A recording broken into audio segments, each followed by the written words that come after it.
Coucou les amis, donc on se retrouve aujourd'hui pour le chapitre 5, Circé. Allez, on y va. Lytos a la présence d'esprit de se durcir et il se place devant Léa pour la protéger. Les bêtes avancent la gueule ouverte. Lytos ferme les yeux, s'attendent à une morsure, à un terrible coup de patte. Il se fait lourd, très lourd pour résister aux crocs et aux griffes. Serré contre son dos, le cœur battant à se rompre, Léa sent ses jambes se dérober sous elle. Elle se retient à son ami pour ne pas tomber. Lytos respire l'haleine chaude d'un fauve qui flaire de la tête aux pieds, comme pour évaluer sa proie. L'énorme lion passe sa langue sur le visage et le ventre du demi-dieu. Surpris de ne pas entendre les crocs crisser sur sa peau de granit, Lytos ouvre un œil et il reste saisi d'étonnement. Les animaux se sont assis et les regardent sans lueur cruelle dans les yeux. Le lion qui le léchait se couche à ses pieds, paisiblement dans la position du sphinx. Quel est ce prodige ? Bafouille le demi-dieu de Payère. C'est moi qui leur ai fait cet effet ? On dirait qu'il sourit, souffle Léa. En tout cas, ils sont inoffensifs.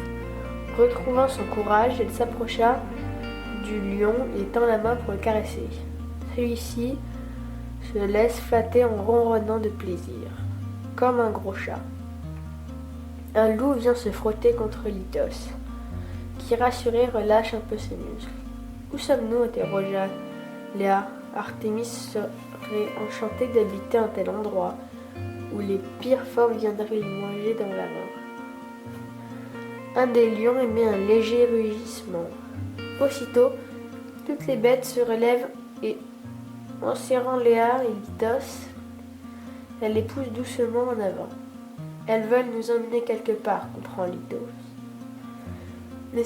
N'essayez pas de leur résister, je suis curieux de savoir ce qui se passe sur cette île. Ulysse et ses marins ont peut-être subi la même mésaventure. Ne sois pas pessimiste, lui en renvoie son ami. Nous ne sommes pas prisonniers. Pas encore, achève-t-il à mi-voix. Au sortir de la forêt, au fond d'un vallon, apparaît un magnifique palais d'or et de pourpre, entouré de superbes jardins, des lions, des loups parmi les fleurs, et ils suivent les yeux la progression de la petite troupe. Un peu à l'écart, des porcs sont entassés dans un enclos.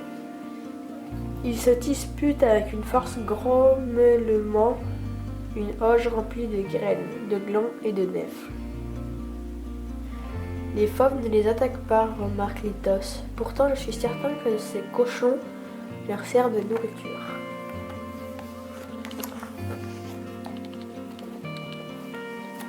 Loups et lions sont bien dressés, dit Léa.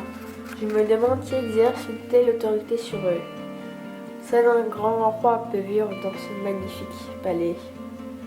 Un grand roi pour une si petite île, il ne voit ni serviteur ni servante, et encore moins de gardes. Et tous ces gens vous entourent, annonce alors une voix qui sort de nulle part. La troupe s'arrête, les bêtes s'écartent. Léa et Lytos découvrent une belle femme vêtue de blanc, assise sur un banc de pierre à l'ombre d'un grand sapin.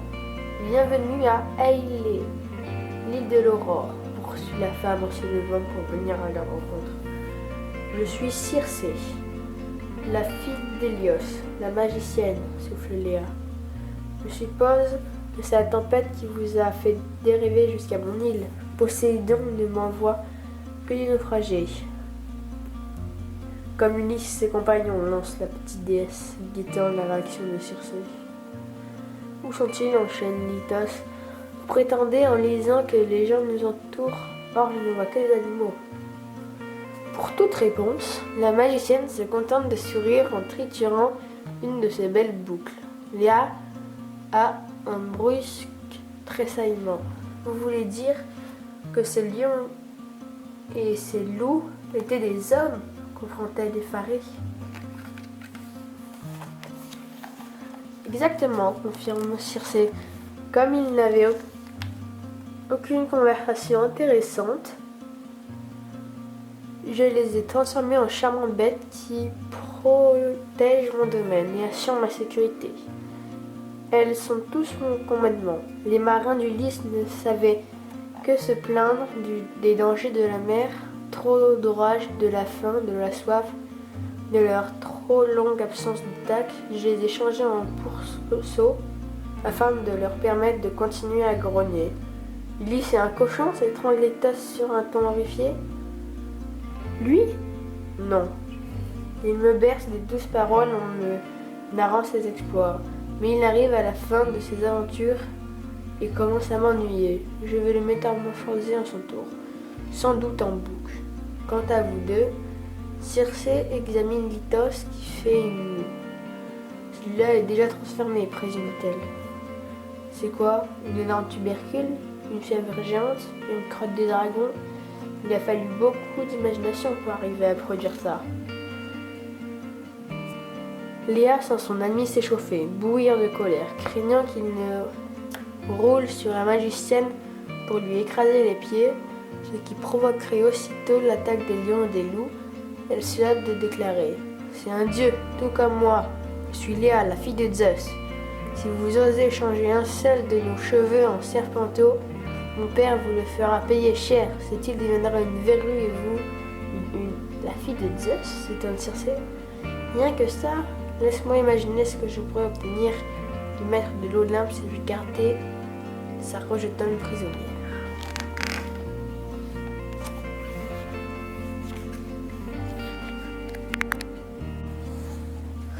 Il enverra Arès près d'Ilitos, gris de fureur. Le dieu de la guerre foudra sur ce palais avec son char de feu, n'en laissant que des ruines et de vous. Il ne restera que vos dents blanches piquées dans un tas de cendres. C'est qu'il mordrait ce gros caillou, rit Circé, en lui appuyant son index sur le ventre. Nous voulons voir Ulysse, ordonne Léa d'une voix tranchante, pour bien montrer son importance. Et cette oiselle qui claque du bec, grince la magicienne en durcissant le ton et en posant un regard noir sur la petite déesse. Zeus va devoir me bâtir un sanctuaire sur l'Olympe s'il veut retrouver sa progéniture. Cela me changera de ce misérable vieux temple enfoui sous les arbres. Et personne ne vient jamais m'honorer. Tu veux voir Ulysse? À ta guise, termine-t-elle en claquant les doigts. Deux loups saisissent Lytos, chacun par un bras. L'énorme lion soulève Léa par le fond de sa tunique. C'est une position inconfortable pour la fille de Dieu sperme, reconnaît Circé. Mais il faut bien parfois remettre la jeunesse à sa place. D'un geste, elle commande ses bestes de les suivre au palais. Ballottée au bout de la gueule, le lion Léa croise les bras et peste intérieurement de s'être fait piéger si facilement. Et après avoir gravi un escalier monumental, la belle magicienne conduit ses captifs à travers une longue galerie ornée de sculptures, représentant toutes sortes d'animaux de la grenouille au taureau. Ces statues sont des hommes métamorphosés et pétrifiés, précise Circé. J'avais besoin d'un peu de décoration dans ce couloir. Il reste 2 places, ajouta-t-elle en montrant une grande espace vide entre des colonnes. Une pour Ulysse et une pour ton... Ça porte un nom, ce phénomène. Lytos est un dieu de la pierre, signale Léa. Elle déteste qu'on se moque de lui. Pour appuyer les paroles de son ami, Lytos s'alourdit, obligeant les 2 loups à le traîner sur les dalles. Je peux me rouler en boule et reverser tous ces piliers, rien-il. Vous prendrez alors tout votre palais sur la tête.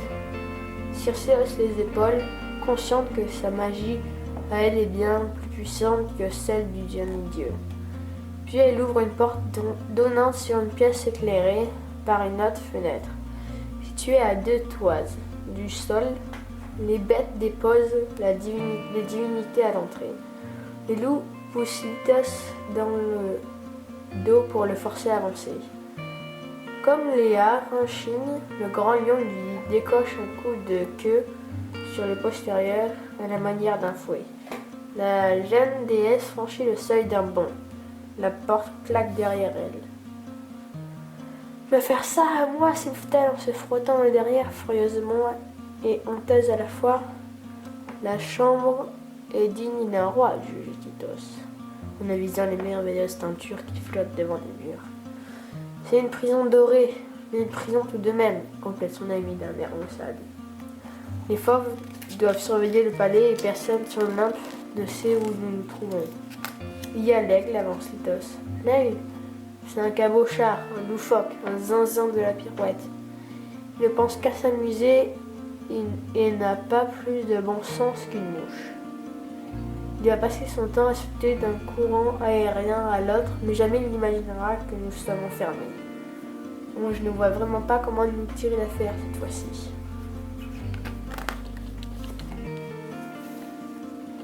Voilà pour aujourd'hui, on a fini le chapitre 5. Donc on est avancé un peu plus que la moitié. Demain on ira le chapitre 6, Paroles entre les murs. Et si vous êtes nouveau sur la chaîne, n'oubliez pas de vous abonner, de liker la vidéo si elle vous plaît. Allez, au revoir!